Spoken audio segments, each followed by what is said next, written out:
So we've got Tesho Akindele joining us here from Charlotte, former professional soccer player that played with in the MLS for years, played with FC Dallas, played with Orlando City, played 4 years of college soccer at the Colorado School of Mines, where he was the all-time goal scorer with 76 goals, four-time All-American, was ranked second in the nation in goals back in 2012.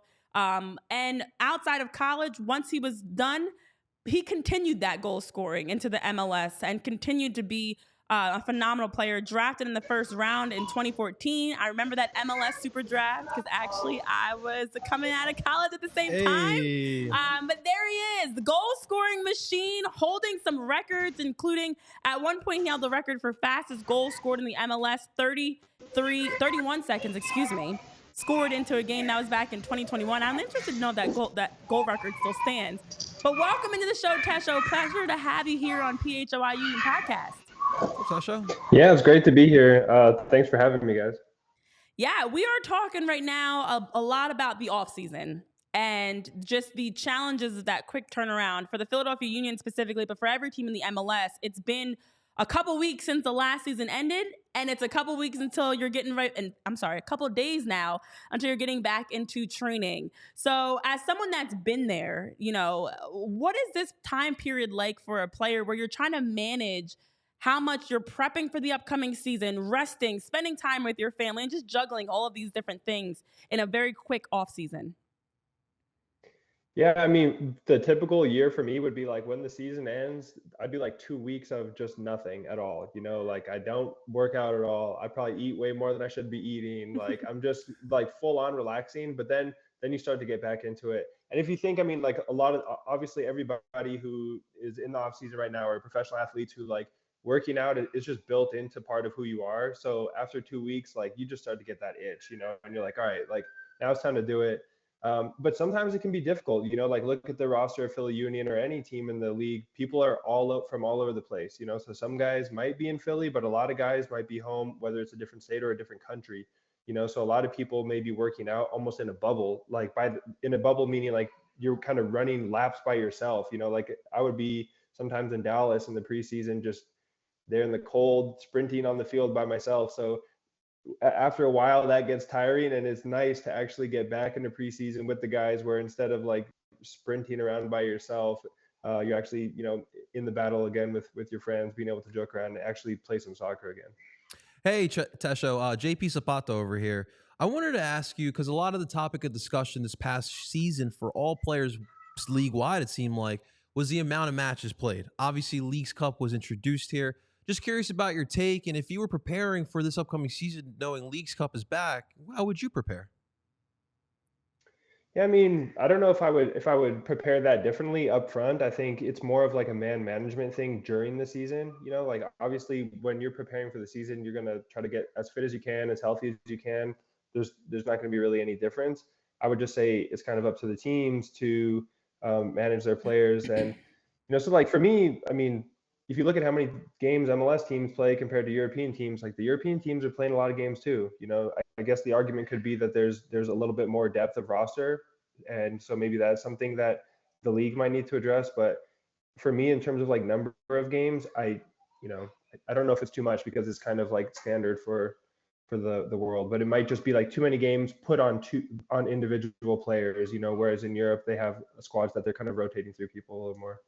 Yeah, that's a great point. That's honestly a lot of what we've been talking about is to adjust and keep up with the soccer world, to have more games, to have more in-season tournaments and international games requires more depth, to change up your roster, to allow, for more players to get those opportunities versus it all being on a small group of players in terms of minutes and just logging game after game.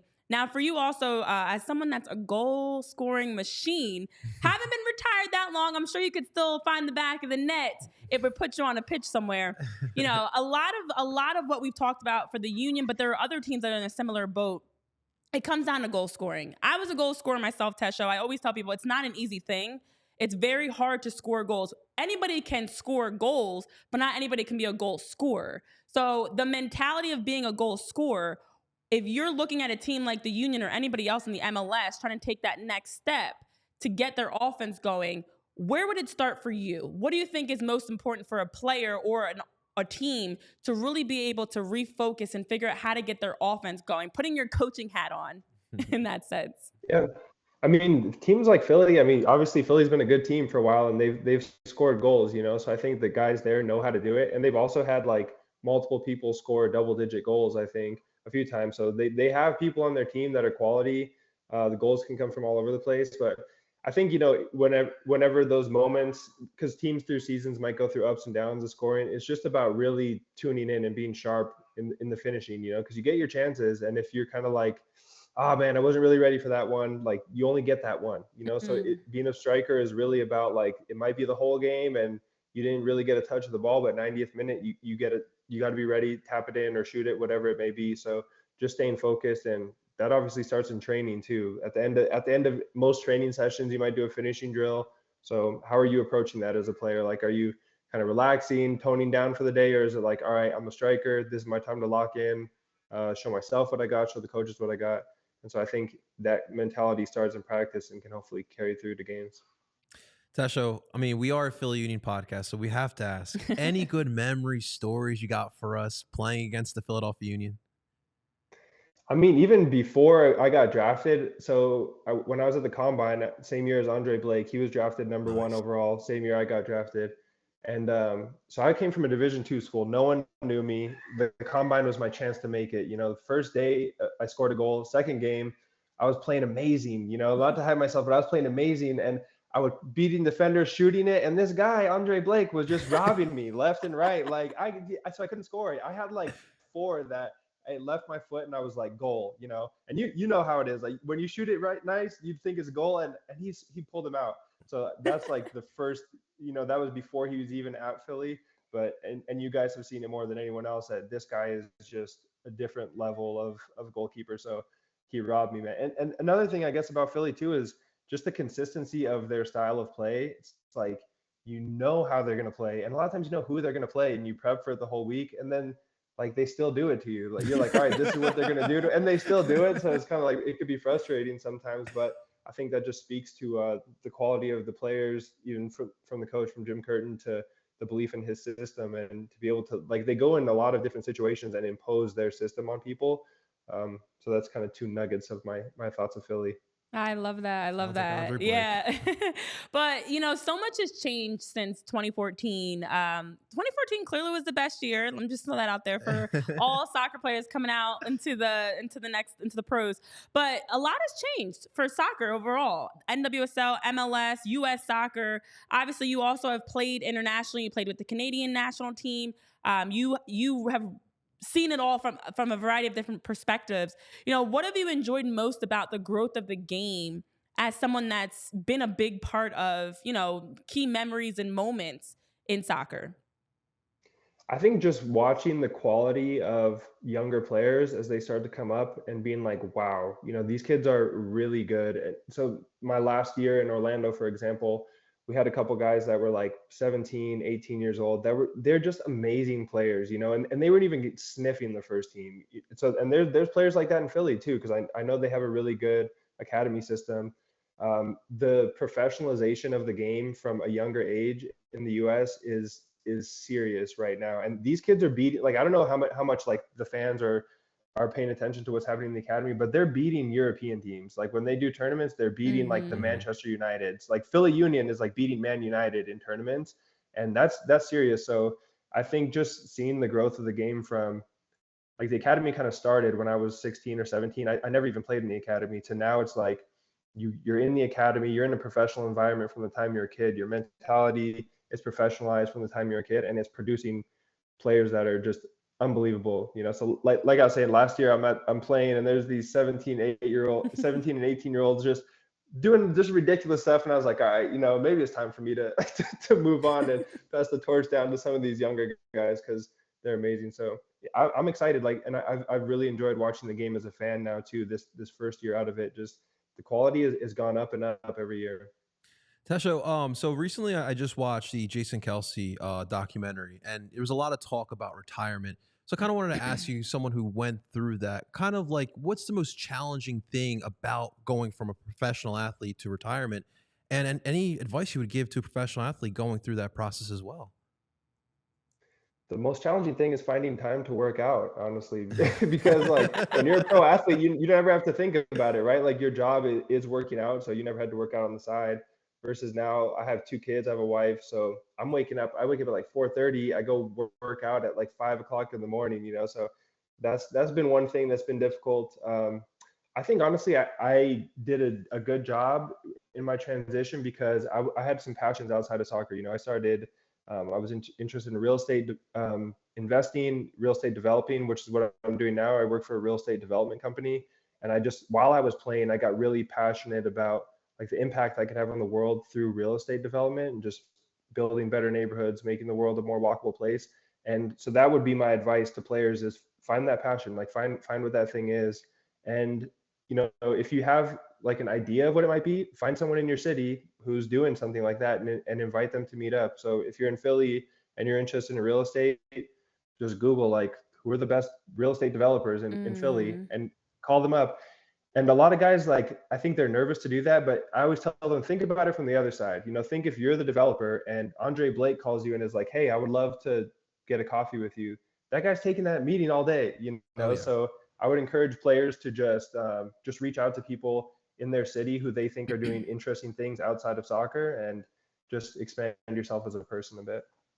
I like that answer. First of all, I agree. I think I just can finally admit I've gotten to a point of consistently working out. I kept procrastinating for the longest time because it is different when you're used to having a training regimen and coaches and a training environment that you're exercising is not forced. You're just doing it just because you love what you're playing. But now, as someone that's retired, and you touched on this a bit, I do want to talk about life after soccer for you. Not only did you become the first MLS player to graduate from SNHU during that partnerships launch, which congrats, that was awesome to see. I looked back on that throwback video of your graduation. I love that moment. But you also, as you mentioned, have been working as a real estate developer, working with Camp North End. You're working as someone that's actively involved with urbanism and developing and helping the community. A lot of people may not even understand what that all that entails. As you talk about creating communities that are more bike friendly, walkable, just allowing families and people to be able to have the lifestyle that they should. What inspired you to take that step, and what have you been doing just to give people an idea with all the work with Camp North End? Yeah, so like to reverse a little bit, when I was, thinking about what I wanted to do after soccer, I was interested in all kinds of things like real estate, which I was doing. I was interested in personal finance, in affordable housing, in education, because I have two kids. So I was interested in kind of education, the environment, all these things. So it's like, I can't work in all of those. What can I do? But then I started talking to some people who were real estate developers, and I read this book called Walkable City. And it really just explained to me that like real estate development and the way we build our cities impacts all of those other things I was interested in. So it impacts affordable housing, it impacts diversity in neighborhoods, it impacts public health, like people are healthier in more walkable neighborhoods. It just is the base of a lot of things. So I got really passionate about like, man, I can have an impact on the world by trying to you develop buildings and neighborhoods and then like let people thrive in that situation. So I got interested in that. And then here in Charlotte, I'm doing just that. So Camp North End, we have a 76-acre property, which is just 1 mile away from downtown Charlotte, or uptown Charlotte. They call it uptown here. 1 mile away from uptown Charlotte. And, we're building 2,000 apartments. We're building office space. We're building restaurants. We have like public space. So it's really like we're building a neighborhood from scratch, and we're trying to bring just kind of the best of Charlotte culture to us and give it a place to thrive. And I love that I have the opportunity to do that. And I get to take my kids there, like I take my kids there all the time, and it's like, yeah, like your dad is part of this project, and I get to feel proud of it. At the same time, we drive past the Bank of America Stadium where Charlotte FC plays, and my son, he's like, you don't play soccer anymore. And he's like, I'm going to play soccer now. So he rubs that one in my face, but I can take him to Camp North and say like, I don't play soccer anymore, but I do this. So. Oh, Awesome. I love that. I love that. My last question for you, clearly in everything you've shared from just your experiences and even the things that I saw that I kind of read up a little bit more about you outside of what I already knew, is the fact that the consistent theme is you're a game changer. You make an impact in everything you do, whether it was finding the back of the net or being able to create a better community. How has soccer, I'm sorry, I'm a nostalgic person, so I just have to ask this nostalgic type of a question. How has soccer helped you be a better person and just have a greater appreciation, whether it's as a father, a husband, a real estate developer, retired soccer player, whatever it may be, and all the different hats you wear? How has soccer really helped propel you in what you do? There's so many ways. I mean, even starting from the time I was a kid, soccer and sports in general just puts you around a lot of different types of people from early on. So from the time I was a kid, instead of just hanging out with people from my school, I'm hanging out with people from all over the city who some have way more than me, money than me, some have way less. They're from different countries, speaking different languages. That carried on to college, and then in the pros, it's another level. Like half of my team when I was in Orlando or Dallas is from different countries, speaking I think 14 different languages or something Oof. on teams that I played. So like you just get it's amazing the types of people you get exposed to. And then another level is just traveling. So obviously like we played in Philly, we played in LA, we played in Seattle. So I got to go to like the best cities across the continent or across the country. And then for Canada, I got to go to every single country in Central America. So soccer gave me the opportunity to travel in a way that I wouldn't have. And then one more thing is just being in, high pressure situations, I think has helped me kind of, a lot of people talk about mental health in sports and how it's difficult, Mm, but I think it's actually helped me with my mental health because I've been through situations where it was tough and we won, or like I missed a PK in my career, and so the whole stadium watches you miss a PK and it's the worst feeling in the world, but like here I am, I made it. And to like see that you can go through those things, I think it's helped me like become a mentally stronger person as well. I can go on and on, but I just love the amount of impact that sports had on my life and what it can do for other people as well.